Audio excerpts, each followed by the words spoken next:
Hey, welcome back to the channel. It's the Building Blocks Network.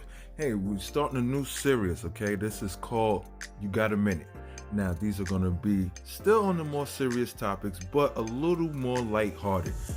Just going to poke around a little bit, have a little fun with it, all right? You got a minute? Good. Let's go. Okay, so today's topic is 5 ways the poor try to look wealthy, okay? Now, I want to start off by saying do whatever you do whatever you feel that makes you comfortable. We aren't trying to tell you where to put your money or how to spend it.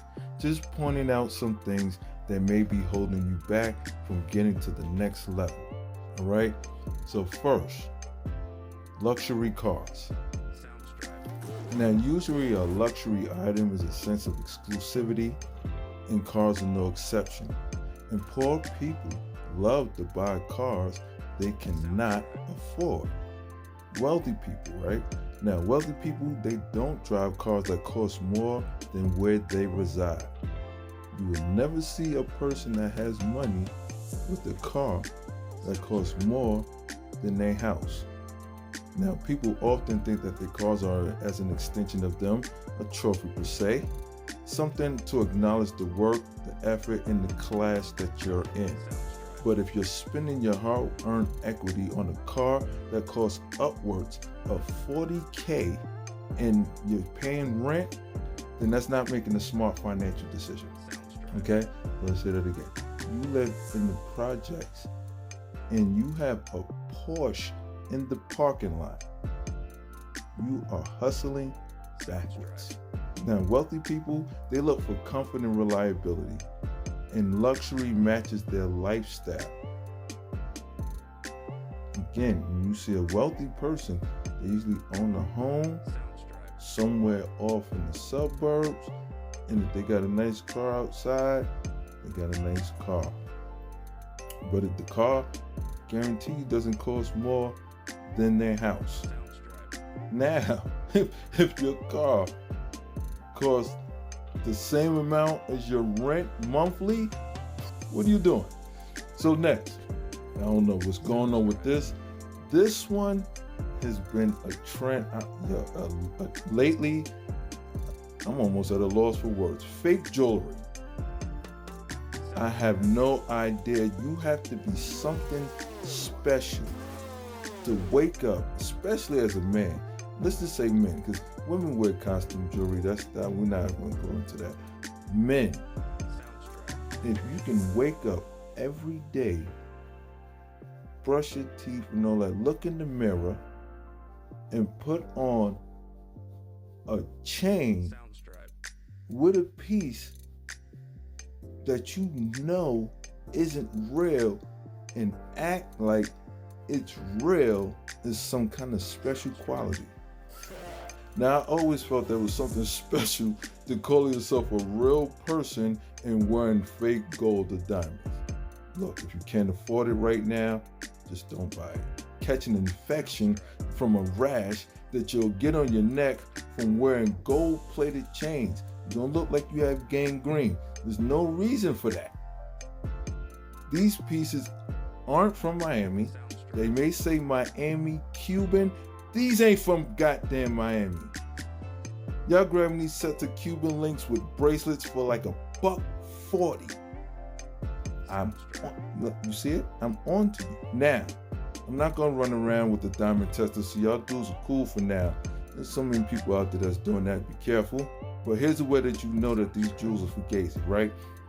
So first, he'll never smell like Gucci, Guilty, or any fly-ass cologne, Versace, anything like that. He can't, because if any chemicals to touch that chain, you would see that chain turn from gold to rust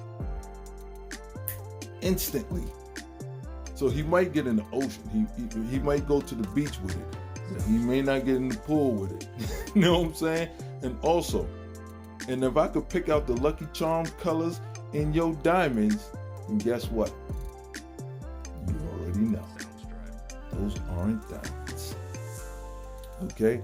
Next, luxury bags. Now, lately, there's been an uptick in females mentioning express interest in Birkin bags and bags of that caliber.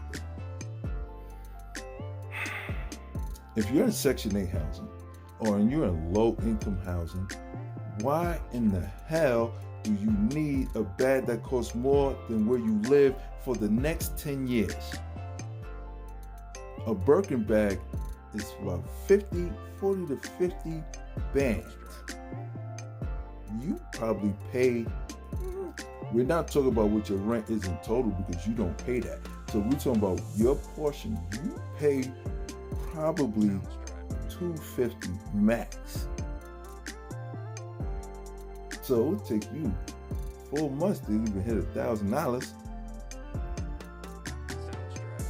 So you spending $3,000 a year in rent, and you got a bag that costs $40,000.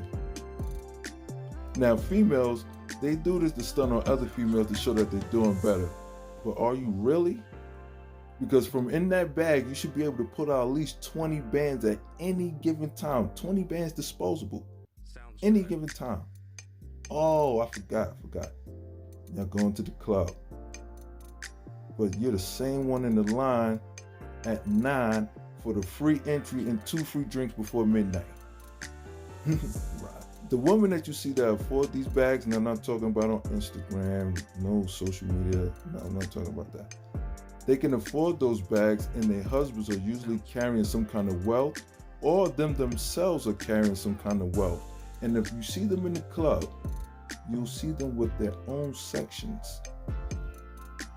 It won't be like 15 of them either. It'll be like maybe 2 or 3 in the section. Cool. Now, don't forget to subscribe to the channel to get more insights and conversations from Building Blocks Network. We definitely will appreciate your support. Just click the button down there. Appreciate it. Next, desperate dining. Now, this one was actually suggested by someone I know. I had to agree that there is a problem here. The problem starts with the mentality.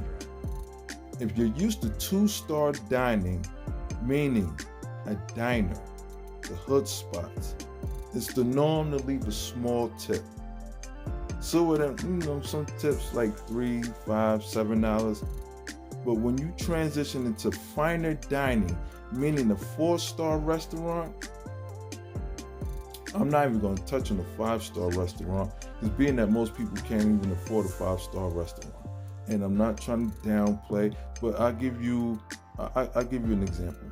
A full course meal will start at least $250 to $300 a plate. Easy. That's not including the appetizer, and that's not including the drinks. Now, when we're talking about drinks, we're talking about bottles of wine, of aged wine at that. So they usually run at the rate of $800 a bottle.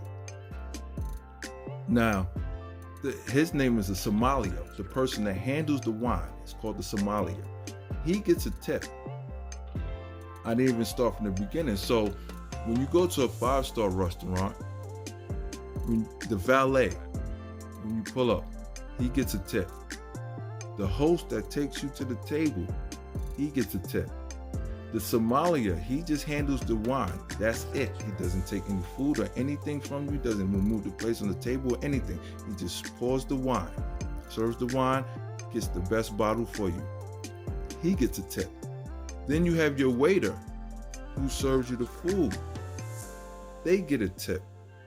More likely, your food is a la carte, meaning that you'll pay for each piece separately. You'll pay for your meat is one charge, your sides is one charge, and whatever. If you get a starch, that's another charge. Okay? Now, all of those people are tipped separately. But I digress. Now, when you're at a 4-star restaurant, even a 3-star restaurant, you have to start tipping by the balance in percentages. 3-star restaurants start tipping at 15%. 4-star starts tipping at 18 to 20%. Leaving a $10 tip on a $150 tab is disrespectful. Disrespectful. If you can't afford the entire experience, then stay at a diner. There's nothing wrong with that. But finer dining is an experience that should be remembered. You don't want to be remembered as the bad tipper at that spot, because waiters, they do remember, and your service won't be so pleasant the next time. That's a guarantee. Now last, this is a funny one. Always talking about money or flashing cash. Now, fortunately for ones that like to flash stacks of cash and the camera's all crazy, nowadays we can tell what the bills are. See, for some of y'all that don't remember, let's go through some history. The U.S. Treasury started changing the colors of the bills in 2003 with the 20s and the 10s. And in 2004, the 50 changed color. In 2013, the $100 bill, we had a bluish tint. So when you're showing a wad of cash from the side and you flashing in the camera, we can see the bills flipping the colors throughout, right? So remember, singles have a different color in the 10s, in the 20s, the 50s, and the 100s. They all have different colors, right? Everything. So when you flashing, you can see the difference in the colors of your stack. So you can see that the blues is probably small at the top. Then you can see some yellows and some beiges, and then next thing you see a whole bunch of really looking white paper. A whole bunch of singles. Now you should stop posting your rent money, stop posting your bill money, and pay them bills. Now we noticed that a lot of y'all start flashing that cash once that PU waste out. We peeped that. All the capping that was going on, we peeped that. It's all good. But if you're trying to impress a client, or you're looking to close a deal, a 4-star will work. But playing your wage. Don't get to the restaurant and the bill was $700, and you think a $5 tip or a $10 tip means something. They're gonna look at you crazy. People who have money do not like to talk about money unless it's related to business and some sort of business transaction. But if you interject the fact that you're paid and your earthly possessions are always on display, you're an attention seeker and a desperate one. Talking about money to a wealthy person means you're getting low on it. Remember that. Tighten up.